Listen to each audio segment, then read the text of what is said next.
Goodbye, John Chen, 10 years at BlackBerry. It's been a very storied existence there. He's been the CEO there for basically a decade, and lots of things have happened. And we can, of course, play armchair quarterback. That's something that we're all good at doing, taking a look at the film and saying, should have done this, should have done that. But here's one thing. BlackBerry's still here today. It has pivoted from a phone company to an Internet of Things and basically security services company. Cybersecurity is something that they're very much at the forefront of in some conversations. So they're still relevant in some ways. And basically what's been going on, they've had this project thing it's called Imperium going on for the last couple of months. They're doing a review, third-party review, trying to look and find ways that they can extract more value out of the company. And it looks like what they're going to be doing is splitting up. They've already started this, but I think they're going to create like a second company, splitting them up between cybersecurity and Internet of Things so they can kind of specialize and focus on those. And it kind of makes sense. In the grand scheme of things, it's very much similar to like me being somebody who used to be in the military with the Air Force. Whenever the Army Air Corps, they split off, they turned into the Air Force. The Air Force needs were more specialized than what the Army was able to do with them because they were just so broad. So when you take a look at these things, very similar to what they did with Space Force, as much as people like to joke about that a lot, it does make sense because it's real space, cyberspace, information warfare, security, and things like that. So I think that specialization and having your own individual management, your own individual CEO and things like that to kind of navigate and be successful, well, it's kind of important. Especially, I know cybersecurity and Internet of Things go hand in hand, but what we really want to talk about here, honestly, the folks who are watching this video, is the phones. And, BlackBerry, under John Chen's leadership, saw a lot of phones. The BlackBerry Passport, the classic, revive, like bringing back a refresh version of the 8800. And then we saw, of course, like the Z3. We saw the Q5. There's a lot of different BlackBerry 10 devices, but it was very clear very early on that BlackBerry 10 was not doing well. So they pivoted to Android. Of course, we got the BlackBerry Priv and its storied existence as well. We got the DTEC devices, and then we got the BlackBerry Mobile licensing agreement. This one right here, I love the black edition of the Key 1. Still a beautiful phone. Unfortunately, the BlackBerry Mobile devices never got anything beyond Android 8.1, which I thought was very, very terrible because we needed Android 9. If we could have got Android 9 or 10 out of those phones, man, the things you could still do with them today. We were so close because the thing with BlackBerry 10 was, and so many people loved, were the swipe gestures. It was funny. When BlackBerry 10 first came out, all the reviewers and all the articles were like, it's not intuitive, people don't like it. And now here we are with all that stuff incorporated into iOS and Android. Everybody just swiping fools now, right? Nobody hardly uses any of the manual buttons and things like that. Everybody loves the swipe gestures, and I do too. So I had hoped that we would eventually get there. That was kind of the logical progression we were following. I was like, I can't wait till Android is just like what we did with BlackBerry 10. But yeah, it's just it's a sad day. But of course, the light is darkest just before the dawn, as they say. Of course, like in the Batman movies and stuff. There's always hope. The company is still here. Should they get back into phones? And I think that question should have been answered a long time ago. I mean, they answered it. They very much said, look, we're a security services company. We're no longer a phone company. They tried to kill off that image for a long time. And it was funny because it took a long time for really them to disassociate that identity. And that was something that they shot themselves in the foot with a long time ago. So they used to be known as Research in Motion. And then BlackBerry became the iconic part of their portfolio that everybody loves. So they're like, we'll just change the name of our brand to BlackBerry. That'll be better. And it didn't really work out. So then trying to disintegrate all of that stuff from that identity and then move forward with a new plan that doesn't have phones, which is interesting because everything they do is cybersecurity, Internet of Things. It's all stuff that I think could tie into phones. I really feel like at this point in time, BlackBerry, if they had a phone, they could do some great and amazing things. Everybody now is like very focused on security. And I was reading a thing earlier, like when it comes to AI and machine learning and things like that in the cybersecurity world, BlackBerry claims they've got like, 4 to 5 times more patents than pretty much most other firms that deal with that stuff. BlackBerry has been the root of security for basically like over 2 decades. I mean, at one point they basically had 50% of the global smartphone share. And then that just quickly died off for a lot of reasons. You've probably seen the movie. The movie was actually really good. I enjoyed it. I know they took a lot of creative liberties and things like that.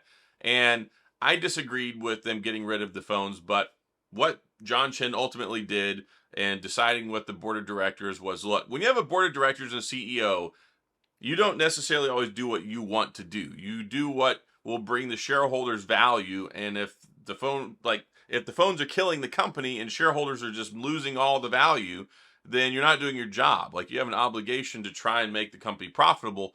And they've done an okay job. I mean, when he took on the company that had billions of dollars in cash, that was one of the things that BlackBerry was very smart about. When they were making money hand over fist, they just had tons of it in savings. I think in the early, like around 2010, I think they still had like 8 billion, $6 billion in cash. Like, they didn't have debt. And so that gave them a lot of leverage for them to try and do some things. They did some acquisitions. Some of them worked out. Some of them didn't work out. They still have BBMe, which I actually have a BBM messenger group that I use. If you're interested in that, maybe I'll post it down in the description, or sound off in the comments. If you want, I'll try and post it out there. We got like about 130 people, and of course, BlackBerry fans and stuff like that. We still chat there kind of on a daily basis. I really have never been interested in a Discord, but I do have a BlackBerry Messenger group, and it's still around, surprisingly. But I just think that there's so much untapped potential that they could have leveraged. And you look around and see like these little micro phone projects, like what Unihertz has done with the Titan Pocket, and you look at what Punkt is still doing with their MP01. They're trying to come out with another one, I think. I think in this world where security is at the forefront of a lot of conversation now, it would be a good time. And you probably wonder why they haven't brought one out. I mean, I think they could have. The thing is you take a look at, like, let's say the Motorola Think phone, and it's got a lot of emphasis on security and enterprise and things like that. The problem is, we've seen this. We had the BlackBerry Motion. People don't really want a BlackBerry slab phone. I think they could have probably adopted some other slab phone, maybe made by Motorola, maybe made by somebody, and put their security suite stuff on it and called it a BlackBerry. But I don't think that would have made people happy. You want a keyboard. Well, there's nobody really making keyboard phones out there for them to be able to just kind of put their logo on and use their security services. And it's funny because, well, half the reason there's no keyboard phones is because probably BlackBerry sued most of them because they were very, very aggressive about suing companies making keyboards that look like their phones. So nowadays, there were a lot of patents that got sold off by BlackBerry. They leveraged that for like another $1 billion. I think it was like 900 million or something. It's one of those things where they use that as part of the portfolio to leverage to bring in more capital so they could do more internal investing and things like that. I don't really know what they have left. I really don't. But I do feel like maybe, I don't think it takes a lot of money.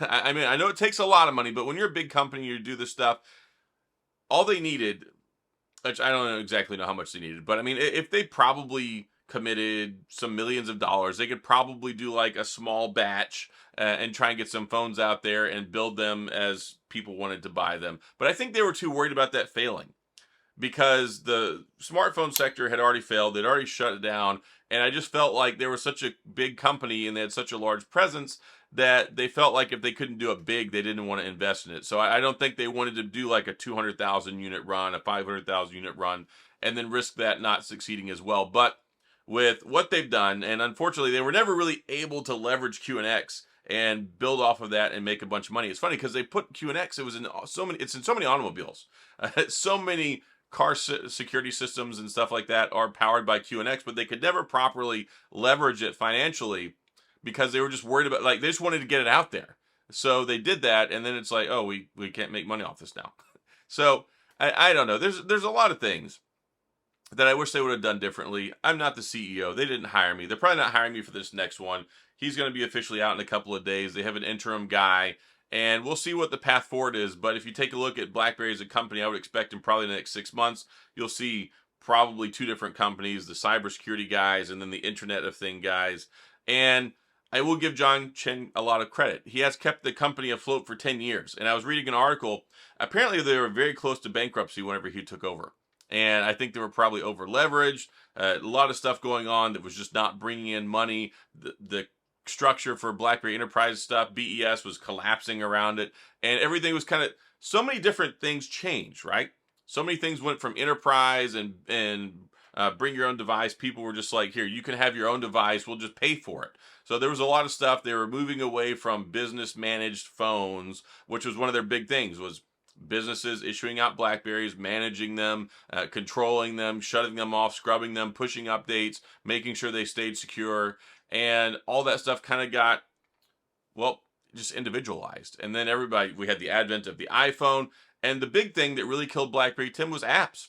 Everybody wanted their apps. They wanted Instagram, they wanted Pinterest, they wanted Twitter, they wanted Snapchat, Foursquare, whatever. And BlackBerry 10 was just really slow and wasn't really incentivizing, I don't think, developers, because the platform was kind of small and wasn't doing all that great. And it cost kind of a lot of money. So a lot of them didn't officially support those apps, and we couldn't get them on BlackBerry 10. So then they moved over to Android.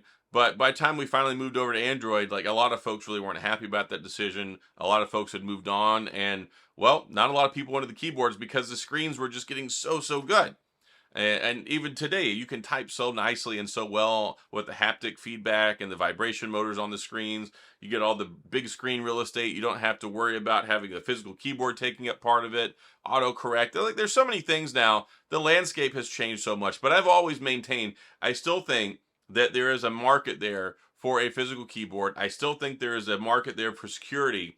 And even if who cares about market share? Like, even if they were only able to sell like 1 million phones over a year or two, I think that there would be enough people there to support that, to where they could kind of maintain that niche, but also continue to build out and, of course, push forward with their stuff and cybersecurity, Internet of Things, and just kind of tying things in together. They've been at the backbone and the forefront of a lot of these discussions for many years in the security department for a lot of different stuff. And they've got different investments that they've done. They've got different co-ops they've done with Ivy and with Amazon, and then with other different things. So I think that they'll probably still be here for a while, but like, the picture of what they were has changed so much over the last 10 years. They're still here. They didn't, I mean, probably if they stayed on the same course they were at and they didn't diversify and move away from the handset division, they probably would have closed their doors probably 7 or 8 years ago, or at least filed bankruptcy and had to like change everything up. So I give John Chen a lot of credit for that. I still wish that I could have gotten my hands on the bronze version of the BlackBerry Classic that he showed off way back in the day. I wanted it so badly. I ended up getting the Cobalt BlackBerry Classic at one point, one of the phones I wish I never got rid of. But yeah, there was a rumored bronze. Well, it wasn't even rumored. They were going to have a bronze version of the BlackBerry Classic, the Q20, and he showed it off whenever they had the phones, when they announced them. And I know it's locked up somewhere. Like, if you can steal that from Waterloo before you leave John Chen and mail it to my house, I'll appreciate it. But thanks for all you did. Good luck with your, I guess, re-retirement. And we'll see what happens with BlackBerry moving forward. I'm sure I'll cover some updates at some point. But I just wanted to talk about it because I know there's still a lot of BlackBerry fans out there kind of following things, seeing what's going on. I know there's a lot of people still wishing that we could get some sort of a phone. Who knows? Who knows what the future holds, what the cards may hold. If they can find some way to like just make a bunch of money one day, I'm sure they would love to slap their logo back on another phone. We almost had it. We were so close with the All-More Mobility deal like 2 years ago.